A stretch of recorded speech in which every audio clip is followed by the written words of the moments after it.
इसके बाद ये प्रेसिडेंशियल फॉर्म ऑफ गवर्नमेंट के रूप में जाना जाता है। प्रेसिडेंट जो कि एक प्रकार से दोनों नॉमिनल और रियल हेड होता है, इसको माना जाता है। और जो प्रेसिडेंशियल फॉर्म में प्रेसिडेंट जो इलेक्ट किया जाता है अपने लोगों के द्वारा, एग्जीक्यूटिव न केवल पार्ट जो लेजिस्लेचर का है प्रेसिडेंट का, बल्कि सेक्रेटरीज वगैरह इसी के साथ देखने को मिलते हैं लेजिस्लेचर या कांग्रेस में। जैसा कि 2 सेपरेट इलेक्शंस वगैरह जहाँ होते हैं, इलेक्टिंग प्रेसिडेंट वगैरह, ये एक प्रकार से इलेक्ट किए जाते हैं मेंबर्स ऑफ कांग्रेस के द्वारा। President may not belong to the party that gets majority in the Congress. जैसे कि अमेरिका में दिया हुआ है, यहाँ पे Congress has no control over the president. Congress का किसी प्रेसिडेंट के ऊपर पावर नहीं होता, कंट्रोल नहीं होता। और ये एक प्रकार से as such he can not be easily removed during his tenure. उसका टाइम पीरियड जो फिक्स है उसका, उससे पहले उसको हटाया नहीं जा सकता। ये इसी को कांग्रेशनल सिस्टम के नाम से जाना जाता है। ये मैंने आपको थर्ड वाला पॉइंट छोड़ दिया था। Executive is not a part of the legislature. President and his secretaries are not the members of the legislature और द कांग्रेस। एग्जीक्यूटिव जो है इसका पार्ट नहीं होता लेजिस्लेचर का, और जो प्रेसिडेंट है या उसके सेक्रेटरीज वगैरह हैं उनका कोई मेंबर्स इसमें लेजिस्लेचर के, कांग्रेस के नहीं होते हैं। ठीक है। इसके बाद हम बात करें differential forms of democratic government के बारे में। डिफरेंट फॉर्म्स जो डेमोक्रेटिक गवर्नमेंट की है उसमें कि यहाँ डेमोक्रेटिक या लोकतांत्रिक व्यवस्था के हिसाब से बताई जाती है। ये पार्लियामेंट्री फॉर्म में गवर्नमेंट की, प्रेसिडेंशियल फॉर्म ऑफ गवर्नमेंट के हिसाब से, और ये एक प्रकार से क्लासीफाई की हुई है दूसरे तरीकों के हिसाब से भी। यहाँ यूनिटरी और फेडरल फॉर्म्स गवर्नमेंट की बनाई हुई है। यूनिटरी फॉर्म संगठनात्मक एकात्मक व्यवस्था होती है। इसमें इस यूनिट का मतलब एक से रिलेटेड है, एक व्यक्ति उसमें शासन करने वाला होता है, और यह एकात्मक व्यवस्था उसको कह सकते हैं। दूसरी होती है फेडरल, संगठित रूप से। तो यूनिटरी फॉर्म ऑफ गवर्नमेंट के बारे में हम रीड करेंगे तो सेंटर जो है स्ट्रॉन्गर होता है यहाँ पे स्टेट से, क्योंकि हमारे हर कंट्री में वैसे भी स्टेट और सेंटर, जो स्टेट है और कंट्री है उसके दो पार्ट बताए हुए होते हैं, क्योंकि हर कंट्री डिवाइड किया होता है स्टेट्स में। और ये सेंटर जो लेवल है इसका सारी शक्तियाँ यहाँ किससे, स्टेट से ज़्यादा शक्तियाँ किस में होती हैं, यूनिटरी में, यानी कि सेंटर लेवल पे, यानी कि कंट्री लेवल पे जो प्रेसिडेंट के पास यस जो मेनली उसका सेंटर पावर होती है।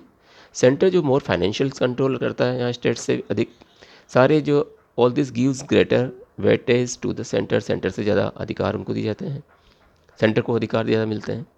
यहाँ सर्टेन इमरजेंसी प्रोविजंस दिए हुए हैं इस टाइप के गवर्नमेंट के, जहाँ पे central government can take all the powers of the state. जो स्टेट्स के पावर्स हैं वो भी सेंट्रल गवर्नमेंट अपने हाथ में ले सकती है। सेंटर जो यहाँ पे given an edge on subjects mentioned in the concurrent for common list, यहाँ तक कि रेजिडरी पावर्स हैं वेस्ट करते हैं सेंटर्स में और नॉट विद स्टेट्स में। फेडरल फॉर्म ऑफ गवर्नमेंट के बारे में, जो संगठनात्मक व्यवस्था के बारे में बताया हुआ है, यहाँ पे क्लियर डिवीज़न होता है, बंटवारा किया जाता है अलग अलग शक्तियों का। यूनिटरी फॉर्म में क्या होता है, एक सर्वे सर्वा होता है, उसकी कोई शक्तियाँ वगैरह डिवाइड नहीं की होती हैं।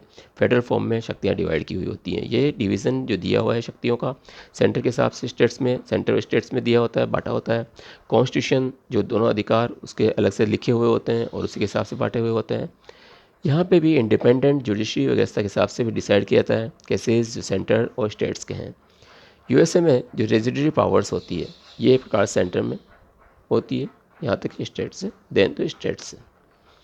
की फीचर्स क्या हैं डेमोक्रेसी के? की फीचर्स जो सिग्निफिकेंट एलिमेंट जिसको बोल सकते हैं लगातार रहते हैं, डेमोक्रेसी पॉपुलर होती है कंटेम्प्रेरी वर्ल्ड में। और इसी के हिसाब से यहाँ पे जो डेमोक्रेसी है पॉपुलर बन सकती है कंटेम्प्रेरी वर्ल्ड में। चीफ उनमें क्या है ये इस प्रकार से दिए रखे हैं। सबसे पहले फॉर्मर इक्वालिटी, सबको समानता का अधिकार के हिसाब से बताया हुआ है फॉर्मर इक्वालिटी में। यहाँ जो डेमोक्रेसी है, लोकतांत्रिक व्यवस्था है, सारे नागरिक जो इरेस्पेक्टिव ऑफ देयर कास्ट, चाहे किसी भी जाति, संप्रदाय, रंग, किसी भी से रिलेटेड हों, वो सब इक्वल माने जाते हैं। सारे पब्लिक ऑफिसेज वगैरह सारे उनके लिए खुले होते हैं, और ये डेमोक्रेसी का एक पार्ट है। तानाशाही शासन का नाम इसमें नहीं होता, सारी शक्तियाँ उसमें ही क्योंकि नियत होती हैं, फॉर्मल इक्वालिटी होती है इस वजह से। सारी जो in the hands of the ruling class and people have to bear the pangs of discrimination at every steps. ठीक है। फ्रीडम, स्वतंत्रता के बारे में, डेमोक्रेटिक गवर्नमेंट में यहाँ पे पूरी तरह से स्वतंत्रता दी हुई होती है, सबको स्वतंत्र होते हैं। एक्सप्रेस करने, अपने विचार व्यक्त करने की स्वतंत्रता उनको होती है, निडर होकर के वो अपनी बात रख सकते हैं, या जो कि तानाशाही शासन में ऐसा पॉसिबल नहीं होता, उसके अपेक्षा ये फ्री होते हैं। यहाँ तक कि they must act according to the dictators of rules.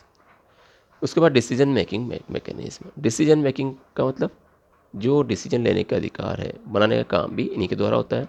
Democratic form में गवर्नमेंट सारे जो काम करती है, जो अपनी एक प्रकार से हम कह सकते हैं कि जो व्यवस्थाएं हैं, जो कानून करने का नाम कानून या कानून की सनक के हिसाब से उसके अनुसार कार्य किया जाता है।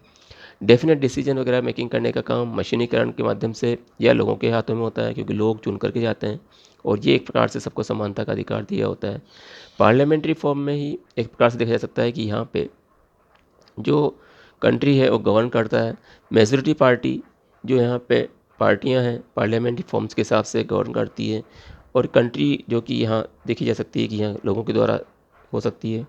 कोई भी गवर्नमेंट एक प्रकार से fails to serve the people, it can later be changed in the next election. अगर मान लो गवर्नमेंट ढंग से काम नहीं करती है, लोग संतुष्ट नहीं होते हैं, तो अगली बार वो लोग उस पार्टी को वोट नहीं देते और इस तरह से वो पार्टी बदली जा सकती है। Active participation of the citizen, किस तरह से नागरिकों का यहाँ पे एक्टिव पार्टिसिपेशन होता है। डेमोक्रेसी हर नागरिकों के अधिकार के हिसाब से कैंडिडेट जो यहाँ दिए होते हैं, जो एक प्रकार से मिनिस्टर के आधार पर देखा जा सकता है। प्राइम मिनिस्टर है, प्रेसिडेंट है, ये एक प्रकार से मेजोरिटी के हिसाब से देखे जा सकते हैं। कुछ जो इनमें से दिया हुआ है इतना पॉसिबल नहीं है डिक्टेटरशिप के आधार पे, जहाँ पर कि एक व्यक्ति हमेशा उसमें अधिकार के हिसाब से रहे या किसी तानाशाही के हिसाब से रहे, या एक प्रकार से वो दूसरों के भाग्य का रचयिता बन करके रहे। तो ये एक प्रकार से हर व्यक्ति यहाँ पार्टिसिपेट कर सकता है या एक प्रकार पार्ट ले सकता है। यही कारण है कि डेमोक्रेसी जो एक प्रकार से पॉपुलर बनती है मॉडर्न वर्ल्ड में। उसका एकोमोडेशन ऑफ डिफरेंसेस, कौन कौन से एकोमोडेशन है, कौन कौन सी सुविधाएं इनको डिफरेंसेस के हिसाब से कह सकते हैं अपन। डेमोक्रेसी कुछ भी नहीं है, एक प्रकार से इम्पोज की जा सकती है लोगों के द्वारा यहाँ शासन करने के हिसाब से, और दूसरे नियम कानून वगैरह उसी के ऊपर डिपेंड कर सकते हैं। पीपल और their representatives can express their differences freely, पूरी तरह से लोग या रिप्रेजेंटेटिव्स जो होते हैं अपने विचारों को व्यक्त कर सकते हैं बिना किसी भेदभाव के। और उनका there are opposition parties in the legislature which oppose और expose the government at every point. कोई भी पॉइंट हो तो हमेशा विरोधी पार्टियां वगैरह होती हैं, वो उसका विरोध कर सकती हैं, और इसके लिए ज़रूरी है कि एक प्रकार से हमेशा एक ही पार्टी ना होकर के दो पार्टियों का होना ज़रूरी होता है। यही कारण है कि दूसरी पार्टियां भी होती हैं, और वो अगर मान लो एक पार्टी अपनी मनमानी करे तो दूसरी पार्टी के लोग उसके विरोध में उतर सकते हैं। ये सब इसकी पार्टी के हिसाब से जाना जाता है। यहाँ पे इसमें कोई शक नहीं कि डेमोक्रेसी जो बेस्ड है मेजोरिटी के ऊपर। If any bill is to be passed it must get the support of 50% और more than 50% of the legislature, otherwise it can not be passed. अगर कोई भी बिल वगैरह पास करा जाता है, कोई नियम कानून बनाया जाता है, तो अगर उसमें आधे से ज़्यादा लोगों का बहुमत होना जरूरी है।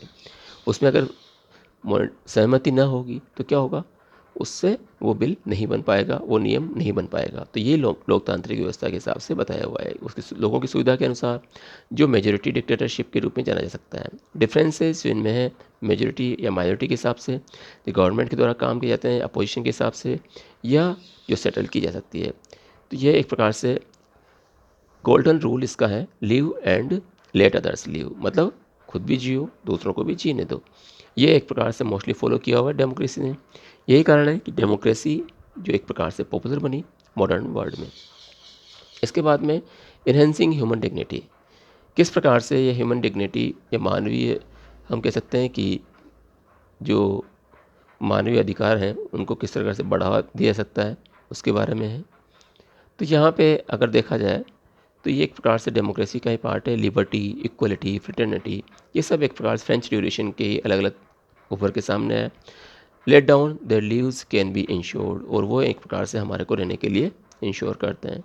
Democracy not only political liberty is insured but all efforts are made to insure economic liberty as well as, so that nobody remains poor and feels the pangs of hunger.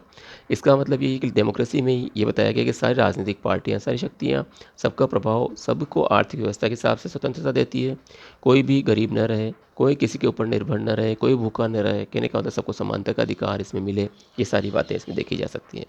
तो इस तरह से economically backwardness लोगों का है, पिछड़ापन, तो वो भी एक परसेंटेज जो इसकी पोस्ट की हैं वो रिजर्व रखी जा सकती है, और उनको भी एक प्रकार से अपने मर्यादाओं में रह करके उनको आगे बढ़ाने का प्रयास इसके द्वारा किया जा सकता है।